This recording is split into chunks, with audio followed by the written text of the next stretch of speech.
Nos sentimos siempre en casa aquí. Algún día alguien me va a preguntar ¿de dónde eres? Y voy a decir de Bolivia, de los negros. Porque hemos pasado mucho tiempo aquí con ustedes gozando estos eventos y sé que ha sido un esfuerzo particular de ustedes. Nosotros llegamos aquí con no más que un tenedor, pues, y la comida, todo ya está provisto por ustedes y entonces le damos gracias al Señor por ustedes, hermanos.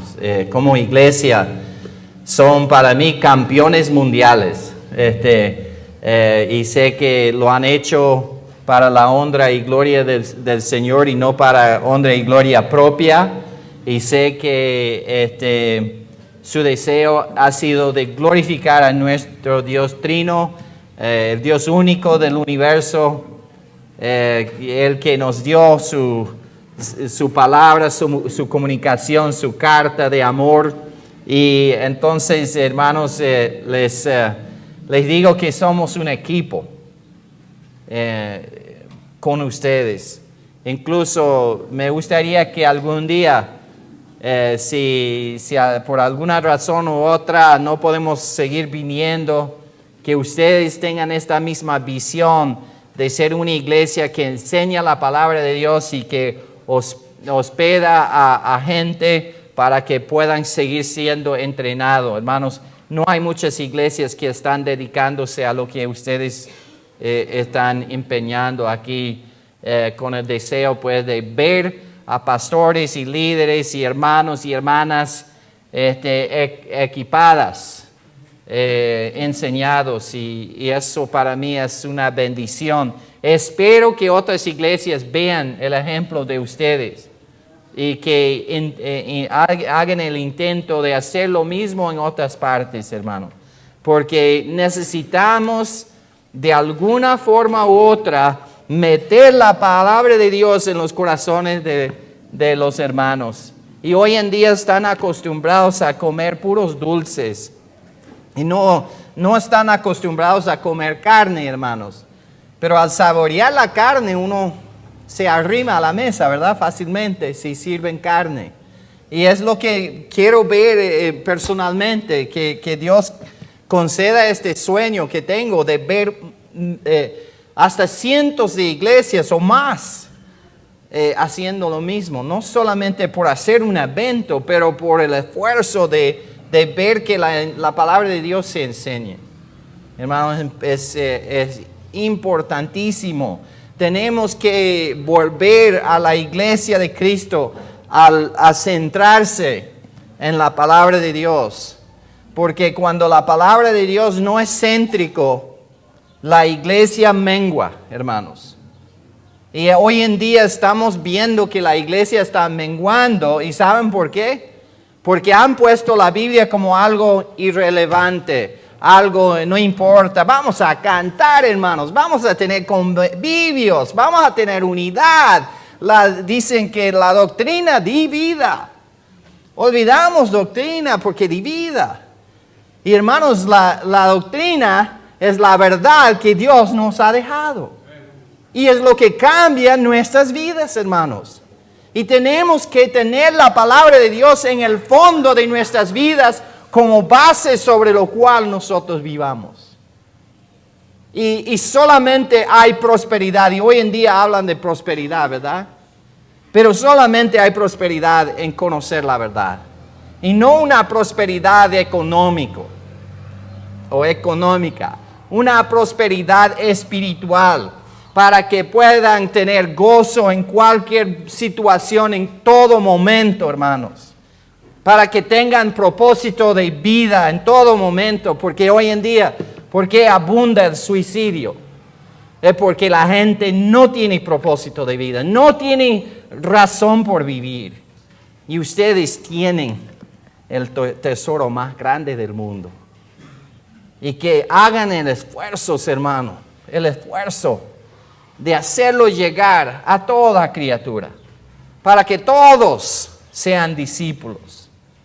Todos sean discípulos que cuentan, discípulos que estén creciendo, Y bueno, gracias a Dios por la oportunidad una vez más de estar acá. Y si tienen tiempo libre, hermanos, les animo a estar durante la semana, todo lo que pueda. Porque no le va a dañar nada la palabra de Dios. No le va a hacer ningún daño. Más bien le va a hacer bien. Entonces, hermanos, oremos. Y vamos a encomendar este tiempo a nuestro Señor. Oremos.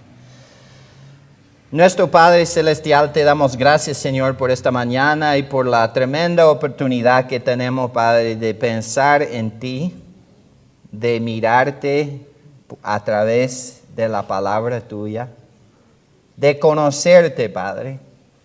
Y sabemos que la vida eterna es conocer al Padre y conocer al Hijo. Y ya tenemos la vida eterna, pero que a veces no la disfrutamos. No llegamos a lo profundo, Padre, porque queremos tomarte a la ligera. Padre, pero pido que esta congregación y estos hermanos, los que han venido desde lejos, que ellos tengan en mente, Padre, la importancia de tu palabra, Padre, la importancia de entenderte a través de lo que está escrito. Y de dejar de conocerte por pensamientos humanos, por los ABCs del mundo, por lo elemental del mundo, sino de conocerte por lo que has provisto, esta revelación tan tremenda. Gracias, Padre, por la iglesia acá que nos está hospedando, alimentando, mostrando cariño y amor. Gracias, Padre, por los hermanos que han invertido miles y miles de bolivianos, Padre, para hacer este evento una realidad.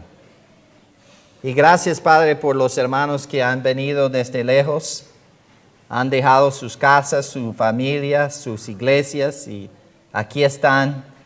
Y Padre, queremos que esta semana no sea una semana de pasar tiempo, de marcar tiempo, sino una semana donde nuestras vidas son impactadas y cambiadas por completo.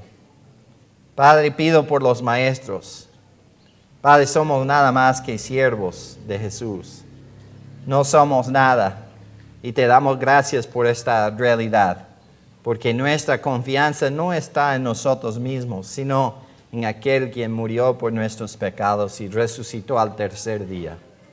Gracias por el Evangelio, el mensaje que cambió el mundo, el mensaje que ha cambiado a nosotros mismos, Padre. Nos ha cambiado, nos ha dado vida eterna, nos ha dado propósito de vida. Nos ha hecho prosperar, Padre, en un mundo donde todo está mal. Gracias, Padre, por querernos y por buscarnos a través de tu Hijo.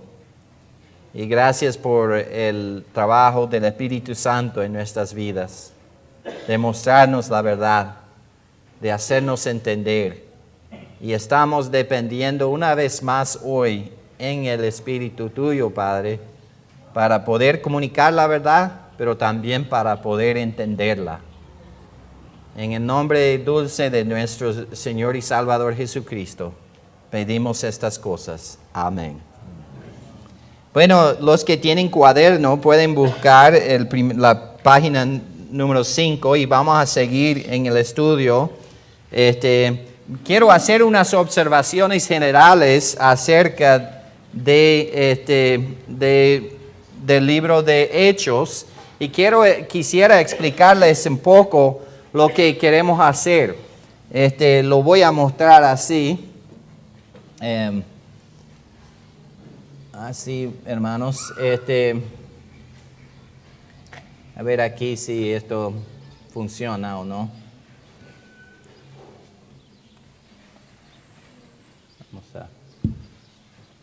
Está tomando su tiempo.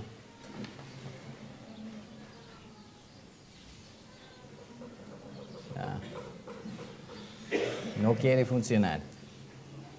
Como todo buen programa.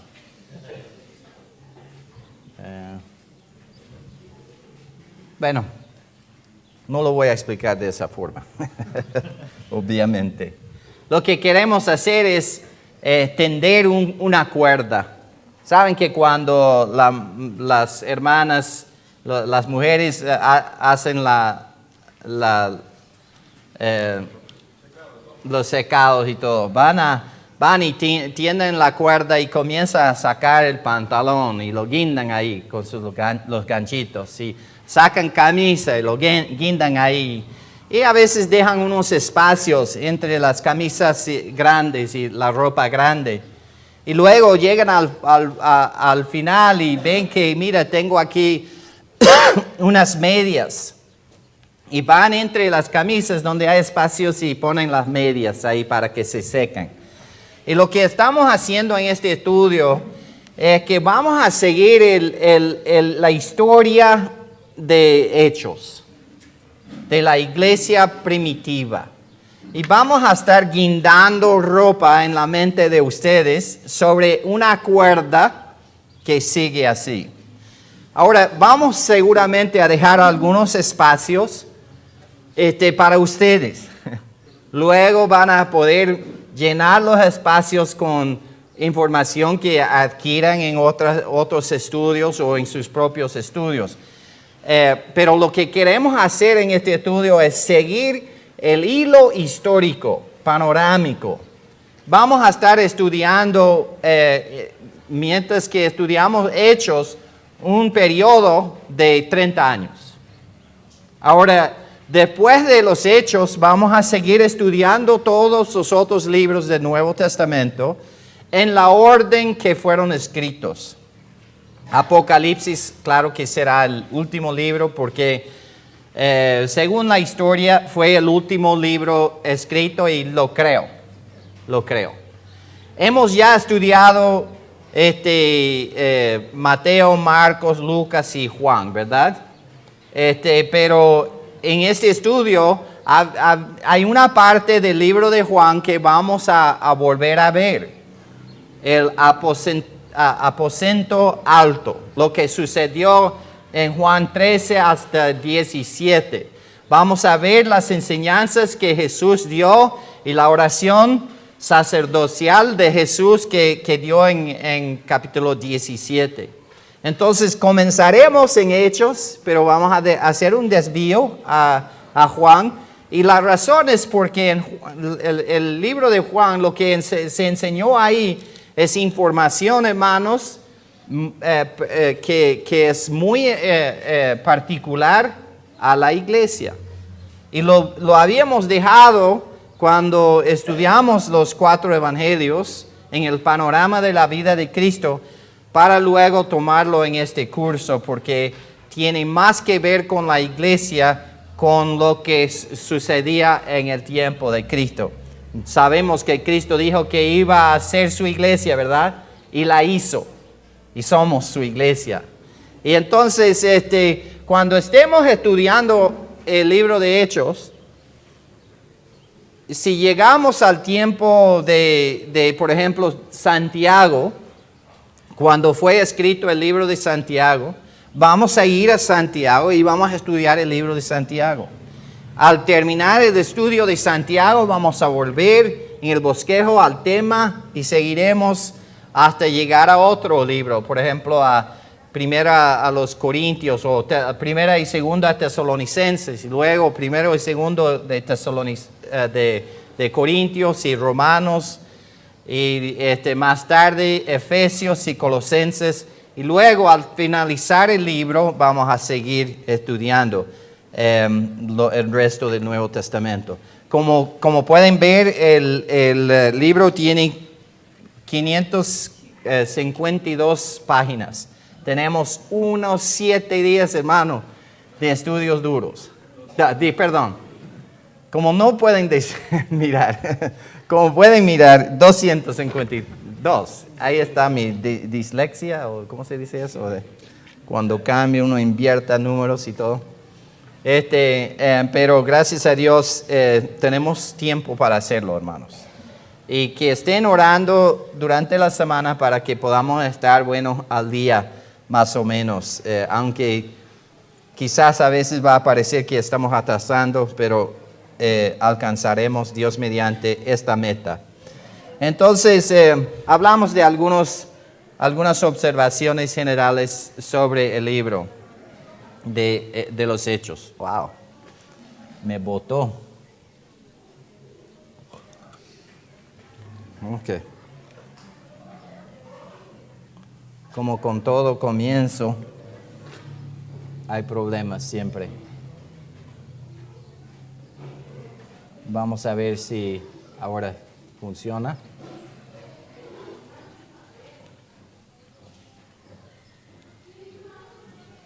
Wow, me está botando esto. A ver si, bueno, lo puedo hacer así de mano. No, lo mismo.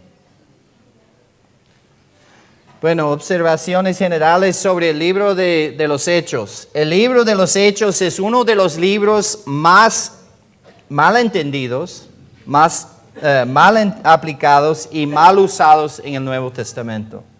Hay mucha gente que saca citas de los Hechos para probar doctrinas falsas o equivocadas. Entonces, por eso decimos que es mal entendido el libro de los Hechos. El libro de los Hechos es un libro de transición. Y hay que entender este detalle, hermanos. No fue escrito para dar doctrina a las iglesias locales. Fue escrito para marcar y seguir la historia de la iglesia primitiva. Esto no quiere decir que no es importante o que contradice lo que vemos en la iglesia hoy en día, pero puede haber algunas cosas aquí que son particulares y diferentes y que hay que saber esa diferencia. Narra la obra del Espíritu Santo en la iglesia primitiva, empezando con la ascensión de Cristo y que continúa con el establecimiento de la iglesia hasta cerca del año 65 después de Cristo.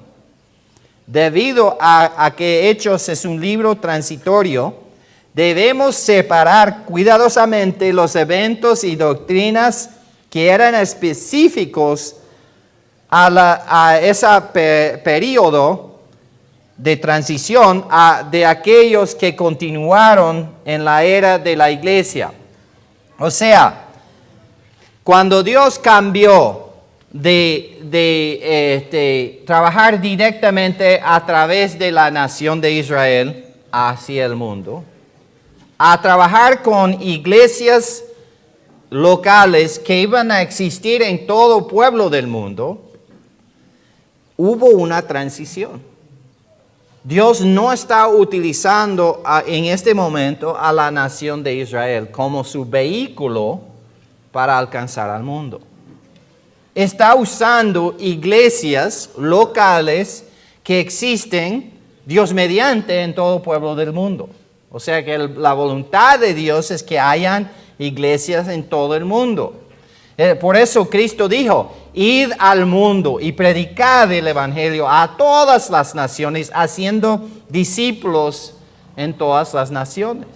Entonces, la idea es que Dios iba a estar presente en todo pueblo del mundo a través de su cuerpo, la iglesia, no por medio de Israel como nación. Entonces, ese cambio radical necesitaba un tiempo de transición. Cosas que quizás no se ven hoy en día, como vamos a ver. Pero cosas que eran muy importantes para hacer esa transición de una cosa a otra. Entonces, como hemos visto en el estudio del Antiguo Testamento, tenemos para ser buenos maestros de la Biblia, tenemos que observar qué dice el texto. Y vamos en este estudio a mirar Hechos versículo por versículo, Por eso es enorme el currículum que tiene. Pero vamos a estar observando lo que el texto dice. No lo que yo quiero que diga. No lo que otros dicen que dice. Sino que vamos a dejar que la palabra de Dios hable por sí. Y eso es algo critical que debemos hacer en nuestros estudios. Y lo hemos tratado de hacer. Pero como somos seres humanos, somos falibles. Y pueden haber errores, hermanos, en este texto de nosotros. Pero en este no. Lo bueno es que la Biblia es verdad de frente de dorso al dorso, ¿no? Interpretación. Vamos a estar interpretando lo que dice el texto.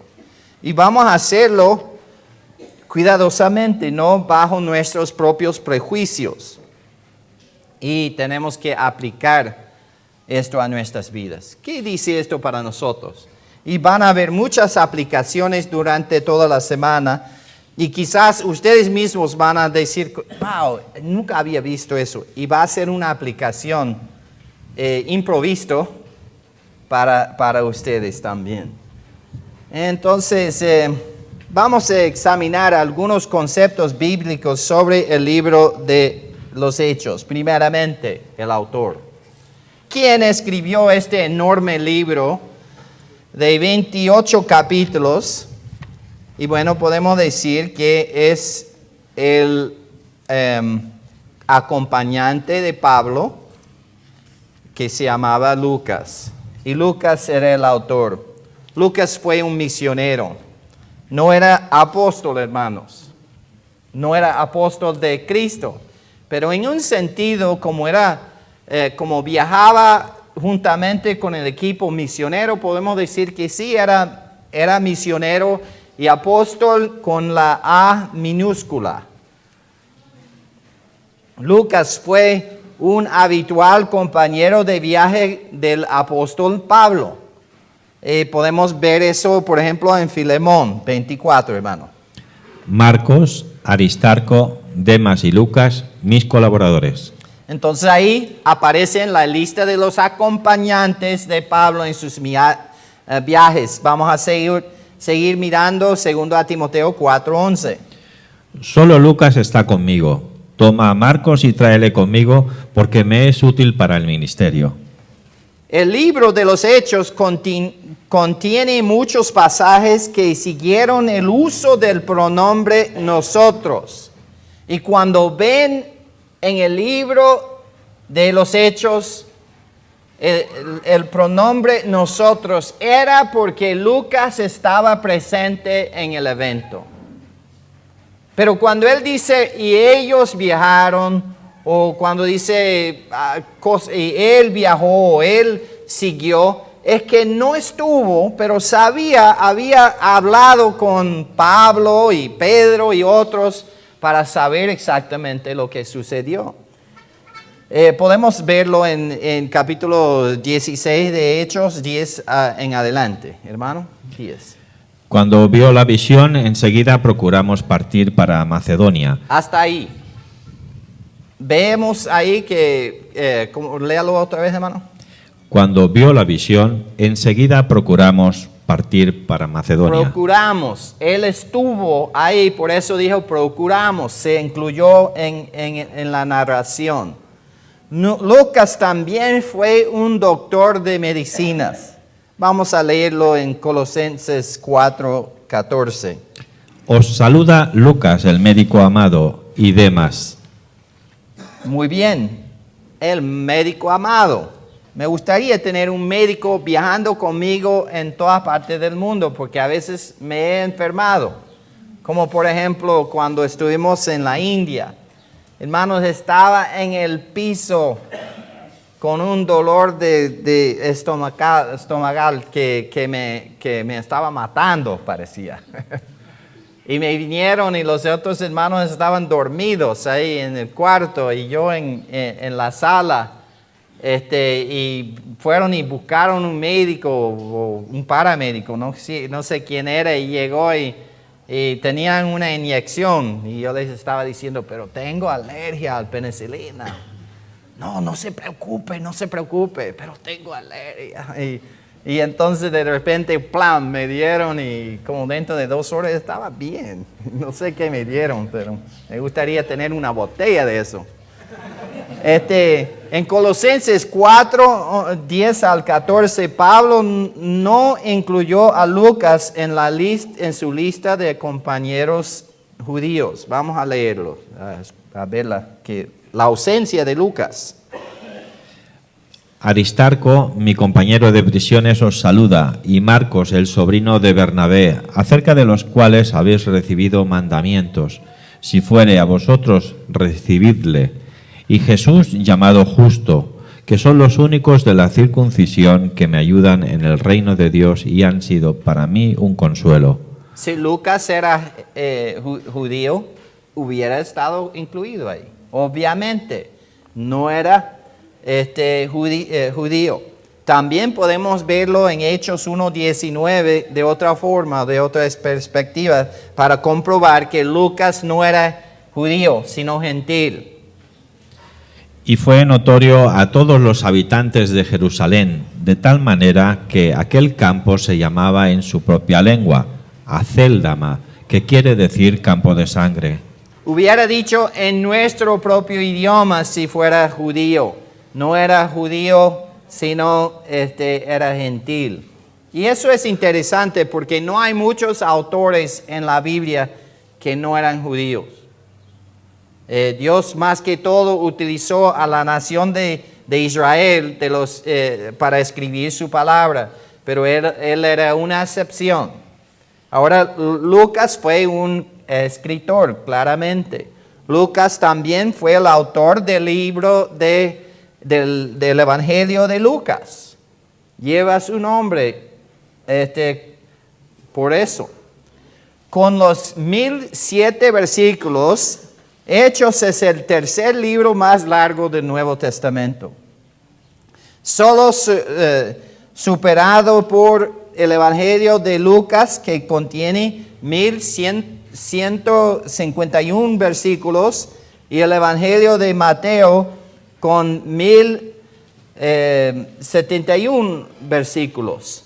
Esto quiere decir que Lucas escribió más o menos 30% de las escrituras en el Nuevo Testamento. Eso es bastante. Pensamos a veces que Pablo escribió más que todos y escribió una buena parte y posiblemente otra tercera parte o más, pero Lucas escribió bastante versículos incluidos en el Nuevo Testamento, 30% del Nuevo Testamento.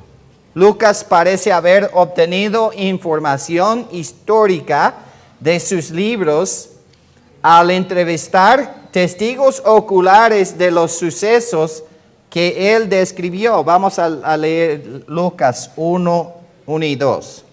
Puesto que ya muchos han tratado de poner en orden la historia de las cosas que entre nosotros han sido ciertísimas, tal como nos lo enseñaron los que desde el principio lo vieron con sus ojos y fueron ministros de la palabra. Gracias, hermana. Ya tengo algo en la garganta. Y también vamos a leer Hechos 1, 3 al 5. A quienes también, después de haber padecido, se presentó vivo con muchas pruebas indubitables, apareciéndoseles durante 40 días y hablándoles acerca del reino de Dios. Y estando juntos, les mandó que no se fueran de Jerusalén, sino que esperaran la promesa del Padre, la cual les dijo: oísteis de mí, porque Juan ciertamente bautizó con agua, mas vosotros seréis bautizados con el Espíritu Santo dentro de no muchos días. ¿Cómo supo esta información? Bueno, los 11 discípulos le dijeron, obviamente. Claro que el Espíritu Santo le podría haber dado esta información en sueño, o le podría haber hecho escribirlo sin él saber lo que estaba escribiendo. Pero lo que vemos en las Escrituras es que Dios utilizó a sus autores y guió a sus autores para que ellos escribieran la palabra de Dios tal como Él la quería escrito. Pero Él utilizó la personalidad, la manera de comunicar particular de su escritor, de su apóstol o de su profeta. Entonces, obviamente era profeta, obviamente era guiado por el Espíritu Santo, pero él, por ejemplo, en Lucas dice que muchos se han puesto a escribir. A lo mejor adquirió esa información. Habló con otros también, como vamos a ver. ¿Quiénes fueron los testigos que entrevistó para el Evangelio de Lucas? Dado a que Lucas no presenció el ministerio de Cristo, pero dio descripciones detalladas de sus sucesos y conversaciones también, detalles de sus conversaciones. Debió haber entrevistado a los discípulos de Cristo, obviamente, para registrar los sentimientos de María, cuando dice, y María guardó esto en su corazón. Tenía que haberle entrevistado a María también. Y entonces, y posiblemente los hermanos de Cristo. Vamos a leer Lucas 2:19, por ejemplo. Pero María guardaba todas estas cosas, meditándolas en su corazón. Y el 51. Y descendió con ellos y volvió a Nazaret, y estaba sujeto a ellos. Y su madre guardaba todas estas cosas en su corazón. Y el 7, 3 y 4. Cuando el centurión oyó hablar de Jesús, le envió unos ancianos de los judíos rogándoles que viniese y sanase a su siervo. Y ellos vinieron a Jesús y le rogaron con solicitud, diciéndole, es digno de que le concedas esto. Entonces vemos ahí que ambos, sus hermanos y María, habían dado información particular y ocular a Lucas. ¿Y a quién entrevistó Lucas para escribir el libro de los Hechos? Lucas incluyó sus propias experiencias personales de primera mano. Vamos a leer, por ejemplo, el capítulo 16, 12 de Hechos. Y de allí a Filipos, que es la primera ciudad de la provincia de Macedonia y una colonia, y estuvimos en aquella ciudad algunos días. Y estuvimos en aquella ciudad unos días. Estuvo ahí. Estando ausente de muchos acontecimientos, Lucas debió haber adquirido información a través de sus conversaciones con los apóstoles. Vamos a leer Hechos 1:15. No estuvo Lucas en ese momento. En aquellos días Pedro se levantó en medio de los hermanos, y los reunidos eran como 120 en número. Entonces sabía el número de los que estuvieron. Y sabía lo que Pedro predicó ese día, o dijo. Lucas había hablado con muchos de aquellos que personalmente vivieron los sucesos de la iglesia primitiva. Hechos 24, por ejemplo. Y la acompañaron hasta Asia, Sópater de Berea, Aristarco y Segundo de Tesalónica, Gayo de Deber y Timoteo, y de Asia, Tíquico y Trófimo. Entonces habló de los que le acompañaron, aunque él no estuvo presente. Lucas cuidadosamente compiló y registró dichos sucesos, presentándoles de manera sistemática y en orden consecutivo. Vamos a leer otra vez Lucas 1, 3 y 4. Me ha parecido también a mí, después de haber investigado con diligencia todas las cosas desde su origen, escribiéndolas por orden, oh excelentísimo Teófilo, para que conozcas bien la verdad de las cosas en las cuales has sido instruido. Ven ahí que dice que lo he estudiado cuidadosamente.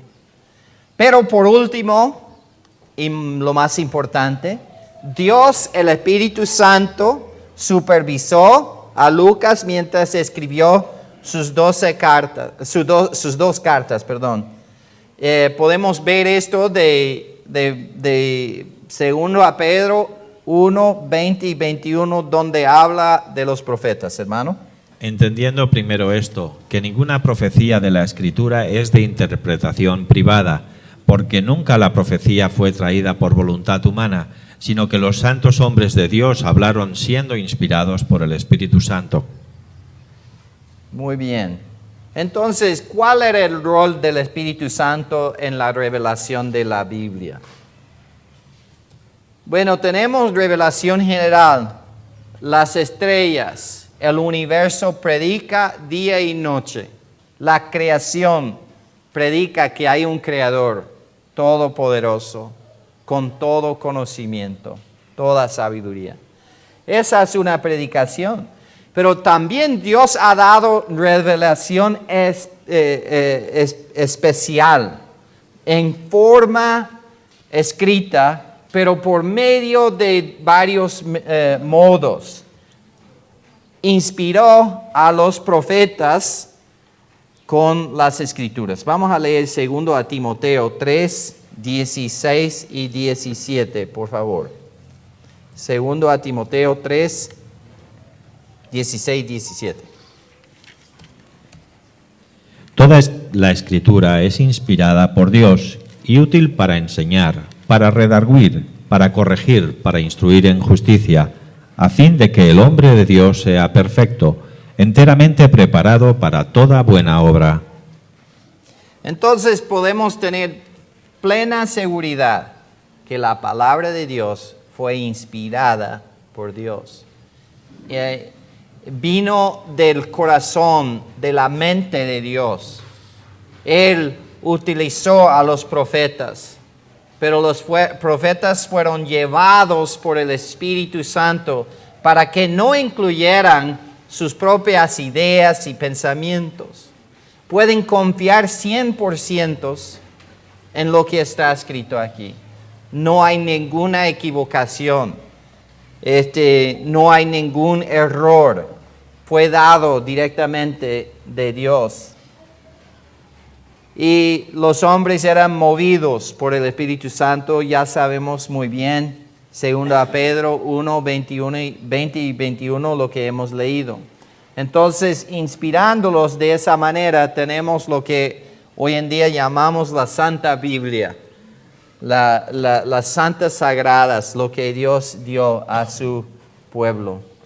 Teófilo fue el destinario original de Hechos.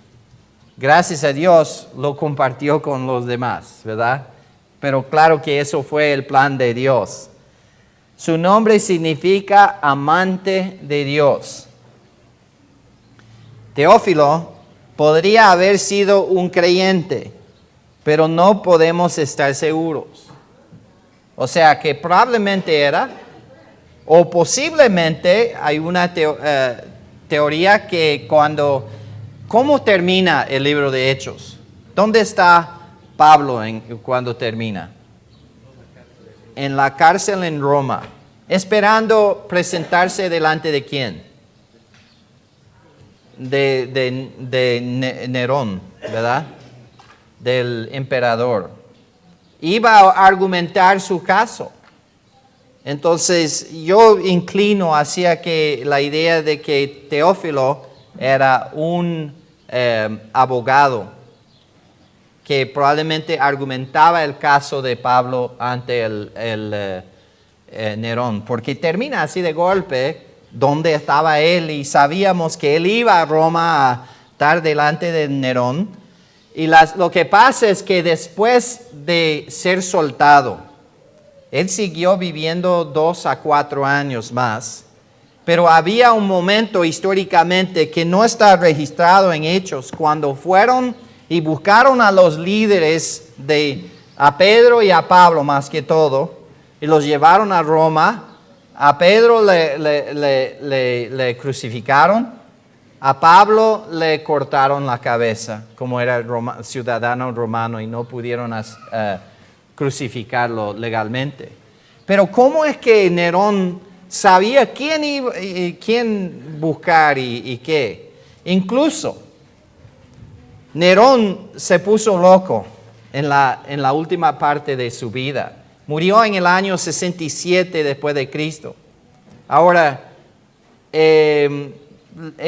Pablo estuvo delante de él en 60 a 62 después de Cristo.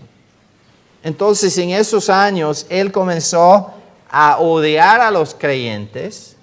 Aunque el cristianismo era una secta pequeña en todo el imperio en aquel tiempo todavía, pero él odiaba a los cristianos. Incluso Nerón en Roma los perseguía, y no solamente los perseguía, pero también los quemaba como para que fueran luces para su carrera de caballos en su casa.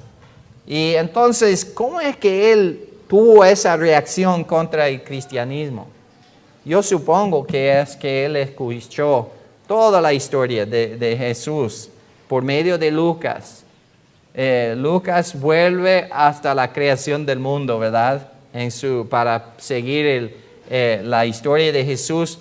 Hubiera tenido que aguantar la lectura de Lucas y la lectura de Hechos por medio de ese abogado, porque en aquel tiempo la manera de argumentar para alguien era leer. El abogado tenía que ser buen lector, y entonces tenía todo escrito y él se paraba a leer. Probablemente fue leído esto delante de Nerón. Esa es mi opinión personal. Ahora no lo puedo probar, pero así veo las cosas por hay pruebas. Por ejemplo, él nunca en su libro habla mal de ningún soldado romano. Incluso eleva a los romanos. Y bueno, vamos a ver otros detalles en este estudio. En Lucas 1:3, Lucas se dirigió a Teófilo como excelentísimo Teófilo, un título común para un funcionario o dignatario romano del gobierno. Vamos a leerlo, hermano. Me ha parecido también a mí, después de haber investigado con diligencia todas las cosas desde su origen, escribírtelas por orden, oh excelentísimo Teófilo. Pablo se dirigió al gobernador Félix con este mismo título de respeto, y Félix era romano. Hechos 23, 26, hermano. Claudio Lisias al excelentísimo gobernador Félix. Salud. Pablo se dirigió al gobernador Festo de la misma manera en Hechos 26, 25, hermano. 26. Mas él dijo: no estoy loco, excelentísimo Festo, sino que hablo palabras de verdad y de cordura. Con esta idea vemos que era una persona de bastante importancia para que Lucas le hablara de esa forma. La tradición de la iglesia propone que Teófilo era un funcionario rico del gobierno de Antioquía, pero no hay ninguna prueba cierta de esto. El libro de los Hechos cubre aproximadamente 30 años de historia. Históricamente, este libro comienza justo antes del día de Pentecostés, alrededor del año 33 después de Cristo. Hechos incluye el nacimiento de la iglesia y sus primeros 30 años de historia. El nacimiento de la iglesia y sus primeros 30 años de historia. Hechos termina con el primer encarcelamiento de Pablo en Roma en el año 63 después de Cristo. Entonces aquí tenemos el panorama del libro de Hechos. En el año 33 después de Cristo, en el día de Pentecostés, comienza el libro.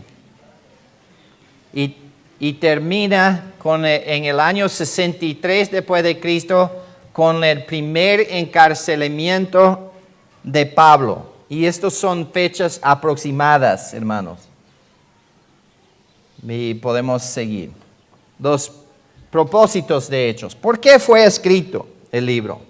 Cuando leemos que Lucas escribió el Evangelio de Lucas para registrar todas las cosas que Jesús comenzó a hacer y enseñar, la suposición natural es que Lucas previó que el libro de los Hechos continuara el registro de la obra y enseñanza de Jesús. Hechos es el relato histórico dirigido por el Espíritu Santo del nacimiento, desarrollo y expansión de la iglesia hacia el oeste. Israel fue el instrumento de Dios para evangelizar al mundo en las eras del Antiguo Testamento. La iglesia se convirtió en el instrumento de Dios para evangelizar al mundo en la era del Nuevo Testamento. Eventualmente, después del rapto de la iglesia, durante los 7 años de tribulación y antes de la venida de Cristo, Israel volverá a ser el instrumento especial de Dios en el mundo. O sea que Dios tiene propósito futuro para su nación, la nación de Israel. Vamos a ver aquí el bosquejo de los últimos días. Sabemos que Israel será reunido como nación. Y bueno, sabemos que Cristo murió y resucitó, volvió. Mandó al Espíritu Santo, comenzó la era de la iglesia. Estamos esperando el próximo evento profético, es el rapto de la iglesia. Después de eso comenzará el día del Señor, y el día del Señor durará 1007 años aproximadamente. 7 años de tribulación.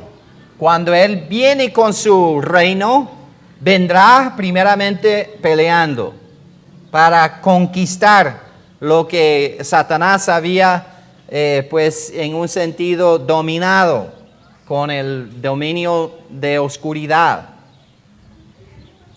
Se revelará el anticristo y el significado del número 666.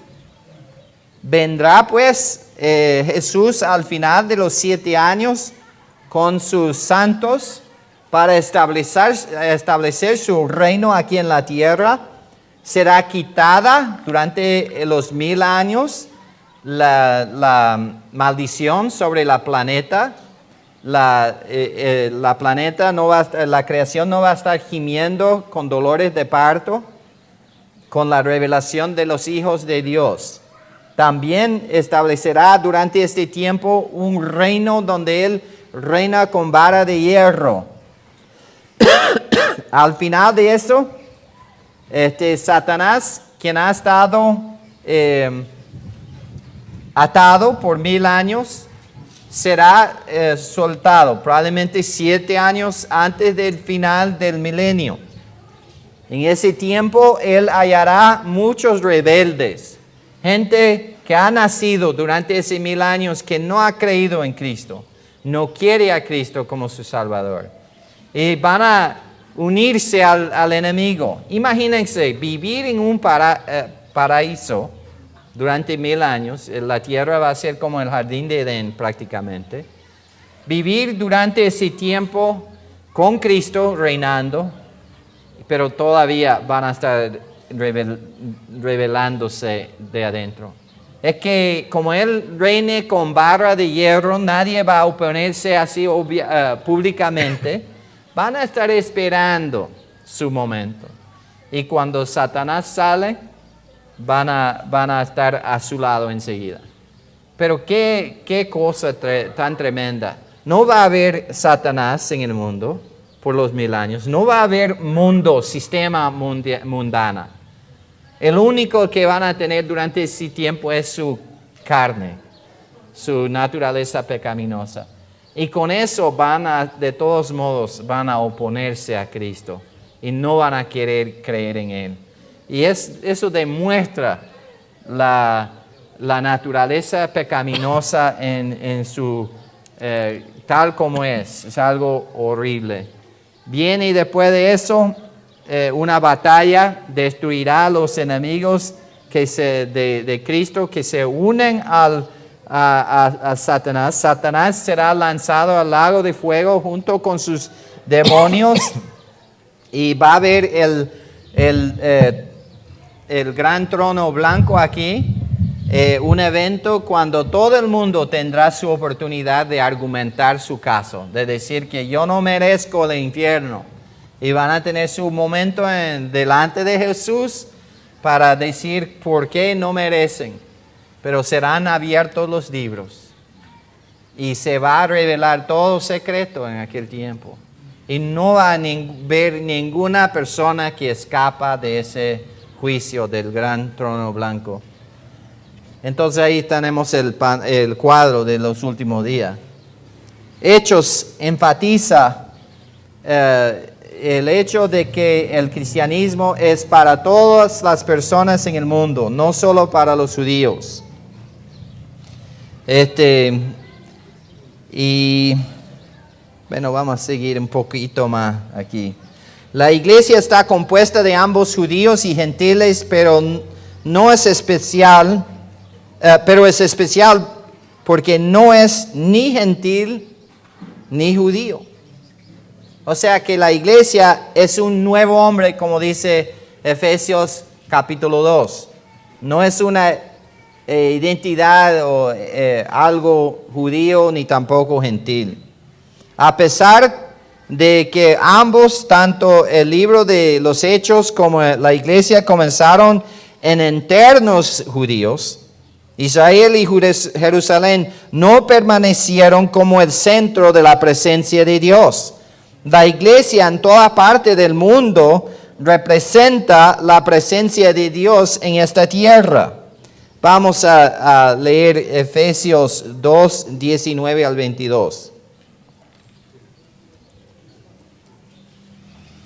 Así que ya no seáis extranjeros ni advenedizos, sino conciudadanos de los santos y miembros de la familia de Dios, edificados sobre el fundamento de los apóstoles y profetas, siendo la principal piedra del ángulo Jesucristo mismo, en quien todo el edificio bien coordinado va creciendo para ser un templo santo en el Señor, a quien vosotros también sois juntamente edificados para morada de Dios en el Espíritu. Muy bien. Entonces la iglesia ni es gentil, ni es judío, es una nueva creación de Dios aquí en la tierra. El libro de los Hechos mostró a Israel que el cristianismo fue ordenado por Dios, no por una secta herética. Y es muy importante entender esto porque esto demuestra el porqué de todos los los milagros diferentes y especiales que se ven ahí. Las señales y prodigios históricos registrados en los Hechos recordó a Israel, sobre todo, de la iniciación y aprobación de la iglesia por Dios, de parte de Dios. Y vamos a estar mirando esto muy de cerca en el estudio, no vamos a leer esas citas. En Hechos, Lucas enfatizó de muchas maneras el ministerio milagroso del Espíritu Santo durante la fase del nacimiento de la iglesia.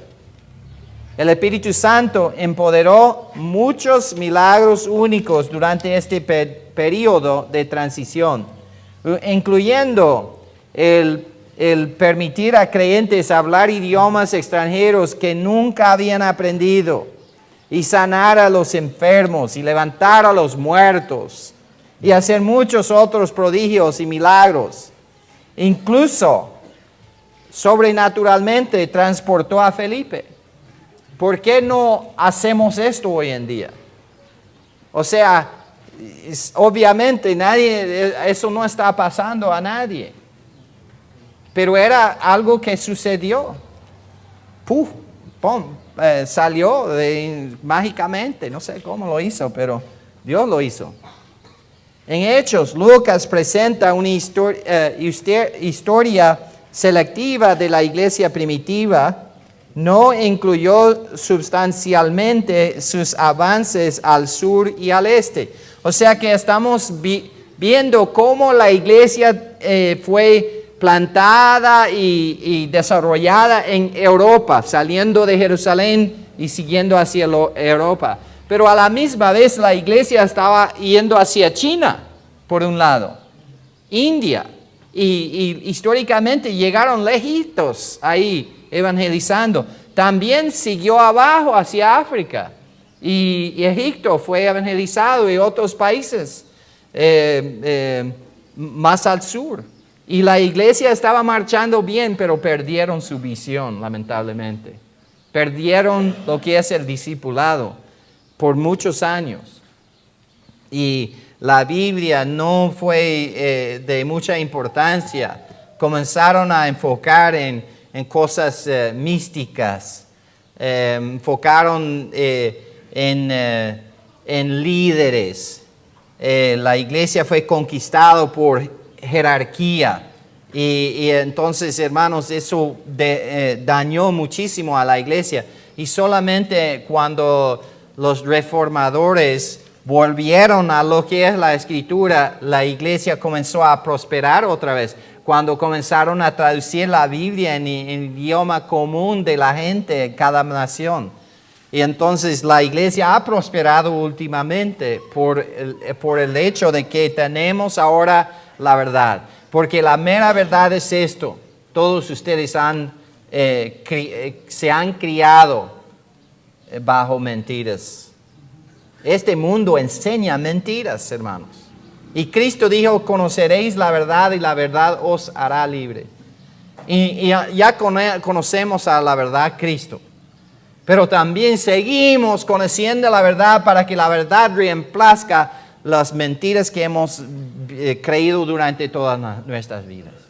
Entonces necesitamos, hermanos, hacer el esfuerzo de quedarnos sentados durante muchas horas para escuchar lo que este libro nos tiene que decir.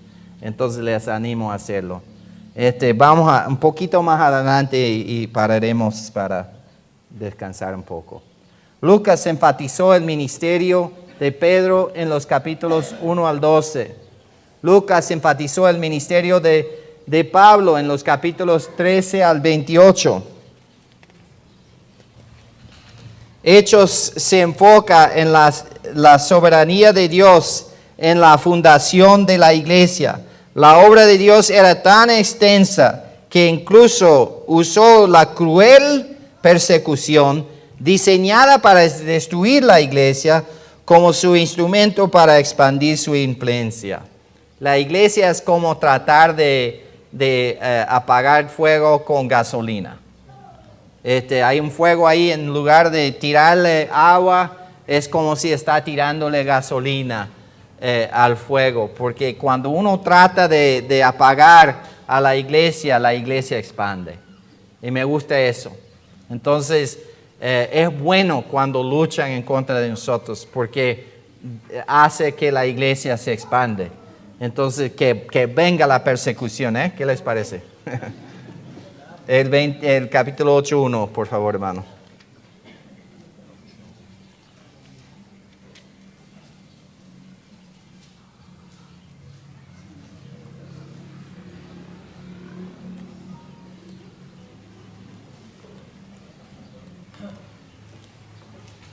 Y Saulo consentía en su muerte. En aquel día hubo una gran persecución contra la iglesia que estaba en Jerusalén, y todos fueron esparcidos por las tierras de Judea y de Samaria, salvo los apóstoles. ¿Y saben por qué no se fueron los apóstoles? Vamos a ver en el libro de Hechos, porque hay una cosa interesante en cuanto a eso. ¿Por qué no fueron los apóstoles? Hay razón. Entonces, me falta información, hermano. ¿Cómo estamos con los niños? ¿Tienen que volver acá? ¿Y están listos para volver? Ok, bueno, vamos a orar, hermanos, y terminaremos.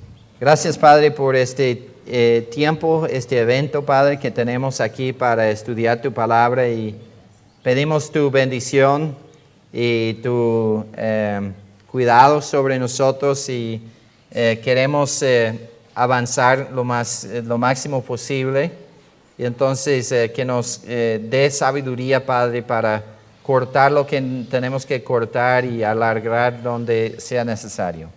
En el nombre de Jesucristo. Amén. Amén.